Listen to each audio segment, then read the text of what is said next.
News on the Hour, presented by Indeed.com. I'm Christopher Cruz in the Washington Bureau.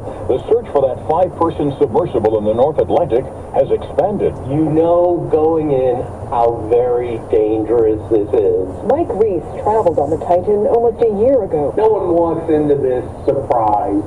Before you even get on, you sign this long waiver that mentions possible death 3 times on the first page. As for those underwater noises that were detected, the U.S. Coast Guard says data from the Canadian aircraft has been shared with U.S. Navy experts for more analysis and will be used in the search effort. Roxana Saberi, CBS News, Boston. It's been very hot and humid for days in Texas. Chris Van Dusen of the State Department of Health says it's more than just uncomfortable. The greatest concern usually is for people who are older. You know, we see symptoms of heat stroke more frequently in people who are 65 and up and even 50 and up. But when the heat is like this, it isn't confined just to those populations. It really can't affect anybody. A lengthy prison sentence handed down today for one of the January 6th insurrectionists. Here's CBS's Scott McFarland. The sentence handed down to Daniel Rodriguez of California is one of the longest in any of the 1,000-plus U.S. Capitol riot prosecutions, 12 and a half years in prison. Rodriguez was accused of using a stun gun against injured D.C. police officer Michael Fanone on January 6th. As the hearing ended today, Rodriguez said loudly, "Trump won." Look for more rate hikes before the end of this year, says CBS business reporter Jason Brooks. In his semi-annual testimony to the House Financial Services Committee, Fed Chair Powell said that higher rates will likely be needed this year in order to bring inflation down to the central bank's 2% target.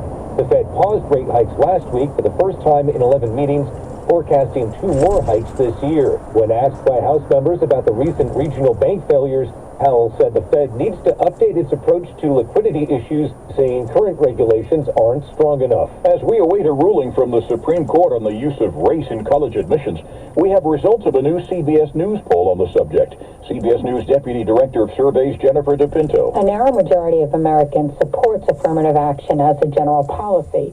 53% think such programs should be continued, while 47% feel they should be abolished. But those views do not extend to the specific practice of having college admissions consider an applicant's race. Most Americans, 7 in 10 of them, don't think that should be allowed. The Dow closed down 102 points today. NASDAQ down 165 points. This is CBS News. Well, that's today's news.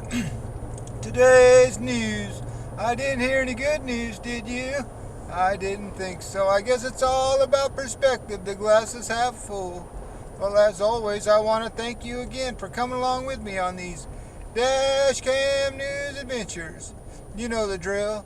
Peace, love, and all that hippie jazz. Bye-bye, everybody.